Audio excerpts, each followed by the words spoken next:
السلام علیکم ورحمۃ اللہ وبرکاتہ۔ امید کرتا ہوں سب بخیر ہوں گے۔ آج پھر ایک نئے مذاکرے کے ساتھ آپ کی خدمت میں حاضر ہوا ہوں۔ آج کا جو مذاکرہ ہے مسلمانوں کا مقام، کہ اللہ رب العزت نے مسلمانوں کا کتنا بڑا مقام رکھا ہے اس دنیا کے اندر میں۔ اللہم صلی علی محمد عبدک ورسولک وعلی المؤمنین والمؤمنات وعلی المسلمین والمسلمات، الحمد للہ رب العالمین والعاقبۃ للمتقین۔ تمام تعریف اس اللہ کے لیے ہے کہ جو اللہ راتوں کو دنوں سے نکالتے ہیں اور دنوں کو راتوں سے نکالتے ہیں۔ تمام تعریف اس اللہ کے لیے ہے کہ جو اللہ سورج کو مشرق سے نکال کے مغرب میں غروب کرتے ہیں۔ تمام کی تمام تعریف اس اللہ کے لیے ہے کہ جو اللہ سات و زمین سات و آسمان کا بادشاہ ہے۔ اللہ رب العزت حدیث کے مفہوم میں آتا ہے کہ اللہ رب العزت نے کم و بیش 18,000 مخلوقات پیدا فرمایا، جس میں سب سے افضل انسانوں کو بنایا، اشرف المخلوقات بنایا۔ تو اللہ رب العزت نے ہمیں سوچنے کی بات ہے کہ اللہ رب العزت نے ہم کو انسان کیوں بنایا؟ اللہ رب العزت نے ہمیں ایمان والا ہی کیوں نہیں بنایا؟ اللہ رب العزت ہمیں آخری نبی حضرت محمد صلی اللہ علیہ وسلم کی امت میں ہی پیدا کیوں فرمایا؟ اگر اللہ چاہتے تو ہمیں انسان کی جگہ حیوان بنا سکتے تھے، اللہ چاہتے تو ہمیں کوئی جانور بنا دیتے، اللہ چاہتے ہمیں کتا بنا دیتے، بلی بنا دیتے، سانپ بچھو بنا دیتے کہ ڈنٹے کھاتے پھرتے، کوئی ٹھکانا نہیں ہوتا، نہ رہنے کا نہ جینے کا کوئی سلیقہ ہوتا۔ لیکن اللہ نے ہمیں انسان ہی کیوں بنایا؟ اس پہ سوچنے کی بات ہے، غور و فکر کی بات ہے۔ پھر اللہ رب العزت نے انسان بنا کر کے اللہ نے ہمیں ایمان والا ہی کیوں بنایا؟ اللہ نے ہمیں ایمان والے کے گھروں میں کیوں پیدا فرمایا؟ اللہ تو قادر تھے کہ اللہ چاہتے تو یہودی بنا دیتے، اللہ چاہتے تو عیسائی بنا دیتے، اللہ چاہتے تو غیروں کے گھروں میں پیدا فرما دیتے۔ کیا ہم نے اللہ سے کوئی ڈیمانڈ کی تھی، یا اللہ سے ہم نے کوئی درخواست کی تھی، یا اللہ کے سامنے کوئی فارم بھرا تھا کہ اللہ مجھے انسان ہی بنا، کہ یا اللہ ہمیں ایمان والے گھروں میں پیدا فرمایا؟ کہ نہیں، کہ اس کے پیچھے اللہ کی منشا تھی، اللہ کی چاہت تھی۔ اللہ نے ہمیں انسان بنایا، اللہ نے ہمیں ایمان والا بنایا۔ تو پھر کیا اللہ رب العزت نے ہمیں آخری نبی حضرت محمد صلی اللہ علیہ وسلم کی امت میں پیدا کیوں فرمایا؟ اللہ چاہتے تو پچھلی امت میں پیدا فرما دیتے، اللہ چاہتے تو جو پہلے قومیں آئی اس میں پیدا فرما دیتے، لیکن اللہ رب العزت نے چاہا، اللہ ہمیں عزت دینا چاہ رہے تھے، اللہ ہمارے مقام کو اونچا کرنا چاہ رہے تھے، اس لیے اللہ رب العزت نے ہمیں انسان بنایا اور پھر ایمان والا بنایا، پھر آخری نبی حضرت محمد صلی اللہ علیہ وسلم کی امت میں پیدا فرمایا۔ لیکن افسوس کی بات ہے کہ ہمیں اپنی قیمت کے بارے میں معلوم نہیں ہے کہ اللہ نے اس ایمان والے کو کتنے قیمتی بنایا۔ حدیث کے مفہوم میں آتا ہے کہ جب تک اس دنیا میں ایک بھی ایمان والا باقی رہے گا، اللہ کہنے والا باقی رہے گا، اللہ پوری کائنات کو چلائے گا۔ کہ جب اس دنیا میں اللہ کا نام لینے والا باقی نہیں رہے گا تو بتائے کہ اللہ رب العزت اس دنیا کو توڑ پھوڑ کے ختم کر دیں گے۔ کہ جب یہ کائنات اللہ کی یاد سے خالی ہو جائے گی تو اللہ اس دنیا کو توڑ پھوڑ کے ختم کر دیں گے۔ تو یہ دنیا کا نظام چل رہا ہے، یہ صرف ایمان والے کی بنیاد پہ چل رہے ہیں کہ اللہ کے سامنے ایک ایمان والے کی قیمت سات و زمین اور سات و آسمان سے بھی زیادہ ہے۔ اللہ رب العزت نے اتنا اس کو اونچا مقام دیا۔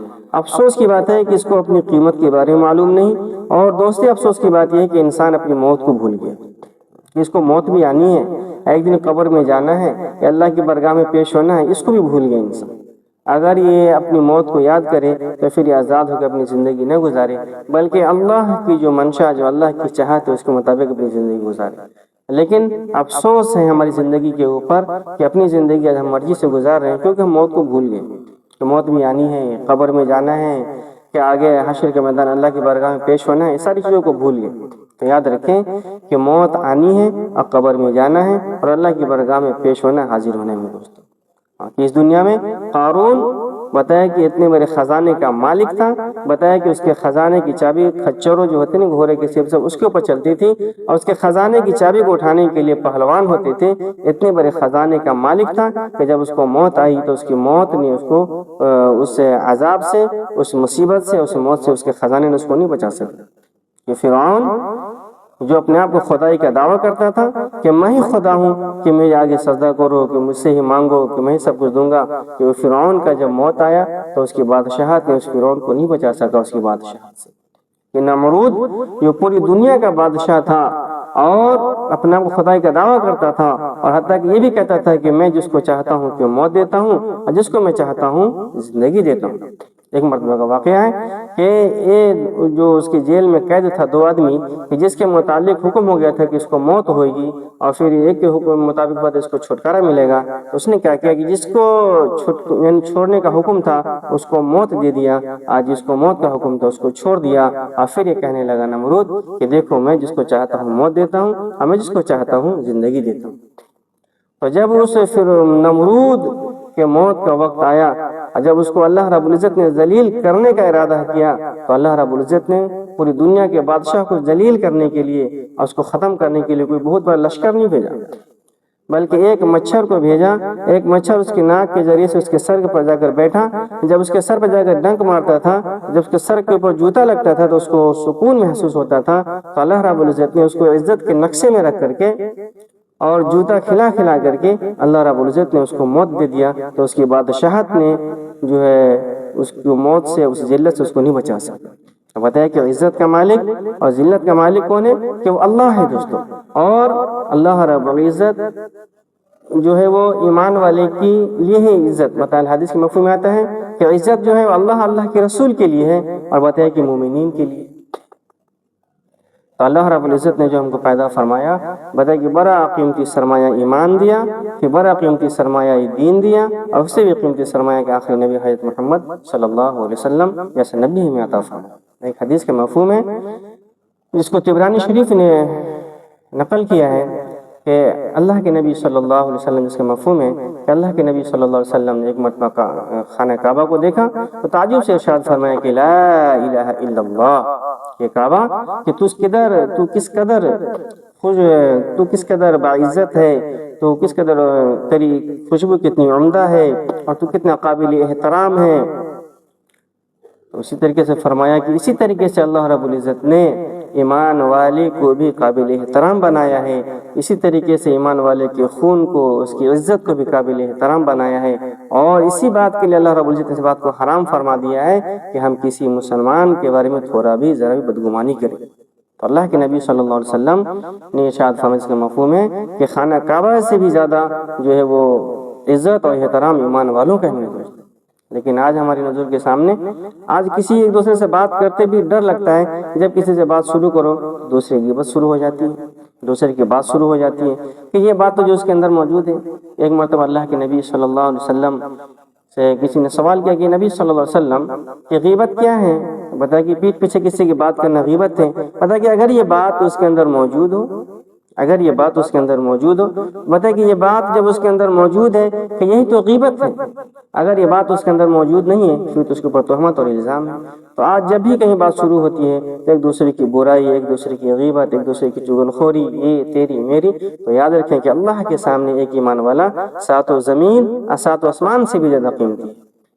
یاد رکھیں یہ کیوں، اس کے اندر چاہے لاکھ برائی ہے، چاہے اس کے اندر لاکھ برا ہے، چاہے جو بھی ہے، یہ یاد رکھیں یہ کلمہ کا پڑھنے والا ہے، اور یہ اللہ کے سامنے 7 زمین اور 7 آسمان سے بھی زیادہ قیمتی ہے۔ اس کا معاملہ اس کے ساتھ ہے، کیونکہ اس کی قبر میں ہم کو جانا نہیں ہے کہ وہ اپنی قبر میں اپنے اعمال کے ساتھ جائے گا اور ہم اپنی قبر میں اپنے اعمال کے ساتھ جائیں گے۔ ہمیں دوسرے سے کیا مطلب، دوسرے کی برائی کرنے سے کیا فائدہ، دوسرے کی غیبت کرنے سے کیا فائدہ، ایک دوسرے کو برا کہنے سے کیا فائدہ۔ بتایا کہ اللہ رب العزت نے ایک حدیث ہے جس کو بخاری شریف نے روایت کیا ہے کہ حضرت ابو سعید خدری رضی اللہ عنہ اور حضرت ابو ہریرہ رضی اللہ عنہ روایت کرتے ہیں کہ جب مسلمان کو کوئی تکلیف یا رنج یا بیماری یا کوئی غم و ملال پہنچتا ہے، بتایا کہ اللہ رب العزت، جس کا مفہوم ہے یا اس کو کوئی کانٹا بھی چبھتا ہے تو اللہ رب العزت اس کی وجہ سے اس کے گناہوں کو معاف فرما دیتے ہیں۔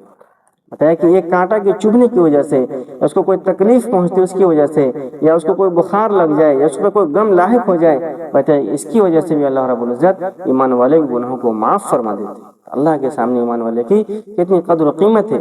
تو اللہ کے سامنے اس دنیا کی قدر و قیمت مچھر کے پر کے برابر بھی نہیں ہے کہ جب سے اللہ نے اس دنیا کو پیدا فرمایا کبھی محبت کی نظروں سے نہیں دیکھا. تو اللہ کے سامنے جو اس دنیا کی کوئی قدر و قیمت نہیں. اللہ کے سامنے جو قیمت ہے وہ دوستو دین کی قیمت ہے, ایمان والے کی قیمت ہے اور مسلمانوں کی قیمت ہے. اللہ رب العزت ایمان والے کی بنیاد پہ دنیا کا نظام چلا رہے ہیں کہ جب یہ دنیا ایمان والوں سے اور اللہ کی یاد سے خالی ہو جائے گا, اللہ رب العزت اسی دن اس دنیا کو توڑ پھوڑ کر ختم کر دیں گے دوستو. اس لیے اللہ رب العزت سے دعا کیا کریں کہ اللہ پاک ہمارے دلوں کو اور ہمارے سینوں کو کینہ سے, بغض سے, حسد سے اللہ رب العزت پاک فرمائیں گے دوستوں. اور اللہ نیک عمل کی توفیق دے اور اللہ پاک عمل صالح کی توفیق دے اور اللہ رب العزت ہمارے ایمان کو ہمارے سینے میں سلامت رکھے. یہ دوستو ایمان والا ہونا کمال نہیں ہے, اصل کمال یہ ہے کہ ایمان بچ کے قبر تک چلا جائے. اصل کمال یہ ہے کہ خاتمہ ایمان پر ہو جائے اور اصل کمال یہ ہے کہ اللہ راضی ہو جائے. اسی کے ساتھ ان باتوں کو میں ختم کرتا ہوں. اللہ رب العزت سے دعا ہے کہ اللہ رب العزت ہم سب کو نیک باتوں پہ, ان تمام نیک باتوں پہ عمل کی توفیق نصیب فرمائے اور اللہ رب العزت ہمارے سینے میں ہمارے ایمان کو محفوظ اور حفاظت فرمائے. السلام علیکم ورحمۃ اللہ وبرکاتہ.